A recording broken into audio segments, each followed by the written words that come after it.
আসসালামু আলাইকুম। Hello everyone, কি অবস্থা সকলের? কেমন আছেন? আশা করি সবাই ভালো আছেন। আল্লাহর রহমতে খুবই ভালো আছি, আপনাদের দোয়া এবং ভালোবাসায়।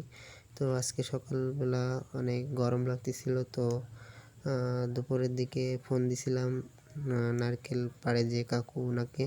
তো উনি আসার পর নারকেল গাছে উঠাইয়ে অনেকগুলো ডাব ছিল, সেই ডাব পাড়ালাম।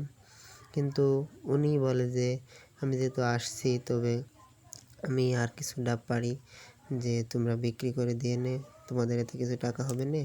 আর এদিকে ইঁদুর আছে, ইঁদুরে খাইয়ে ফের নষ্ট করে দিচ্ছে, তা তোমরা 2 ক্যান রাইখে আর সবগুলো বিক্রি করে দিন আমার কাছে, আমি টাকা দিয়ে দিবানি। তো আমরা 2 ক্যান রাইখে সবগুলো বিক্রি করার জন্য দিয়ে দিই। তো অনেকগুলোই পারে, প্রায় 100 পিসের মতো। তো দেখেন কত সুন্দর দেখা যাচ্ছে ডাবগুলো। তো খাইতেও মাশাআল্লাহ খুব মিষ্টি, তো পানি খুব মিষ্টি। তো দেখতেই পাচ্ছেন এতগুলো ডাব পাড়ি ছিল, তার থেকে আমরা অনেকগুলো রাইখে আর এগুলো বিক্রি করে দিই। তো কেমন হলো অবশ্যই কমেন্ট করে জানাবেন। আসসালামু আলাইকুম।